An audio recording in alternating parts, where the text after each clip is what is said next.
திருநெல்வேலி மாவட்டம் பாப்பாக்குடியில் எஸ்ஐ துப்பாக்கியால் சுட்டதில் வயிற்றில் குண்டு பாய்ந்த சிறுவனுக்கு தீவிர சிகிச்சை வழங்கப்பட்டு வருகின்றது. அண்மை செய்தியாக பார்த்துக் கொண்டிருக்கிறோம். திருநெல்வேலி மாவட்டம் பாப்பாக்குடியில் எஸ்ஐ துப்பாக்கியால் சுட்டதில் வயிற்றில் காயமடைந்த சிறுவனுக்கு தீவிர சிகிச்சை அளிக்கப்பட்டு வருகின்றது. பாப்பாக்குடியைச் சேர்ந்த 17 வயது சிறுவனுக்கும் மாற்று சமூகத்தினருக்கும் இடையே மோதல் ஏற்பட்டிருந்தது. இந்த விவகாரம் தொடர்பாக விசாரணை மேற்கொள்ள சென்றபோது போலீசாரை அந்த சிறுவன் தாக்க முற்பட்டதாகவும், தற்காப்புக்காகவே அந்த எஸ்ஐ அந்த சிறுவனை துப்பாக்கியால் சுட்டதாகவும் சற்று நேரத்திற்கு முன்பாக செய்தி வெளியான சூழலில் தற்பொழுது அந்த சிறுவனுக்கு தீவிர சிகிச்சை வழங்கப்பட்டு வருகின்றது. கூடுதல் விவரங்களோடு இணைப்பில் இருக்கிறார் எமது செய்தியாளர் சரவணன். சரவணன், தற்பொழுது அந்த சிறுவனினுடைய நிலை என்னவாக இருக்கின்றது? வணக்கம் பிரீதா.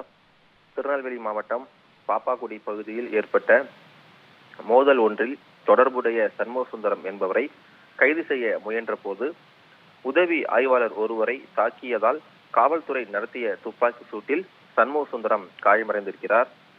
இந்த சம்பவத்தில் காயமடைந்த சண்முகசுந்தரம் மற்றும் உதவி ஆய்வாளர் முருகன் ஆகிய இருவரும் சிகிச்சைக்காக பாளையங்கோட்டை அரசு மருத்துவமனையில் அனுமதிக்கப்பட்டிருக்கிறார்கள். நேற்று நள்ளிரவில் திருநெல்வேலி மாவட்டம் முக்கூடல் அருகே இருக்கக்கூடிய பாப்பாக்குடி என்ற பகுதியில் இரு தரப்பினர்களுக்கிடையே மோதல் ஏற்பட்டிருக்கிறது. நள்ளிரவில் அதை தடுக்க சென்ற காவல் உதவி ஆய்வாளர் மீது எதிர்த்தரப்பினர் அரிவாளால் வெட்ட முயன்றிருக்கிறார்கள். அப்பொழுது தற்பாதுகாப்புக்காக 17 வயது சிறுவனின் வயிற்று பகுதியில் போலீசார் எஸ்ஐ சுட்டதில் சிறுவன் படுகாயமடைந்து தற்போது திருநெல்வேலி அரசு மருத்துவமனையில் தீவிர சிகிச்சை பிரிவில் அனுமதிக்கப்பட்டிருக்கிறார். இது தொடர்பாக விசாரணைக்கு சென்ற காவல் உதவி ஆய்வாளர் முருகன் அப்பகுதியில் நேற்று சென்றிருக்கிறார். அவரையும் அரிவாளால் தாக்க முயன்றதாகவும் அவர் அப்பகுதியில் உள்ள ஒரு வீட்டின் கழிவறையில் சென்று தன்னை பாதுகாத்துக் கொண்டதாகவும் கூறப்படுகிறது. கழிவறையின் கதவை வெட்டிய சிறுவன் அந்த போலீசார் மீதும் காயம் ஏற்பட்டதன் காரணத்தினால் ஆய்வாளர் இதில் காயம் ஏற்பட்டதாக கூறப்படுகிறது. இதனையடுத்து அவர் தனது துப்பாக்கியால் சிறுவனை சுட்டதில் அவனுக்கு வயிற்றின் கீழ் பகுதியில் குண்டு பாய்ந்து காயம் ஏற்பட்டிருக்கிறது.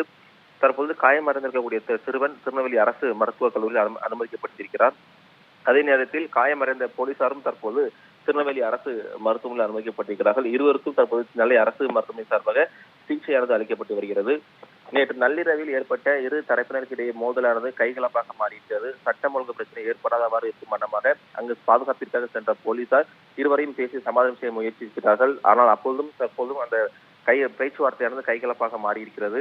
உடனடியாக அந்த போலீசார் தன் வயசு துப்பாக்கி எடுத்து சுட்ட பொழுது 17 வயது சிறுவன் காயமடைந்து தற்போது நெல்லை அரசு மருத்துவமனை அனுமதிக்கப்பட்டிருக்கிறார். இதனைத் தொடர்ந்து திருநெல்வேலி மாவட்டம் முக்கூடல் பகுதியில் இருக்கக்கூடிய பாப்பாக்குடி பகுதியில் நெல்லை மாவட்ட காவல்துறை சார்பாக கூடுதல் போலீசார் அங்கு பாதுகாப்பு பணிக்காக போடப்பட்டிருக்கிறார்கள். தற்போது இருக்கக்கூடிய நிலவரங்களுக்கு நன்றி சரவணன்.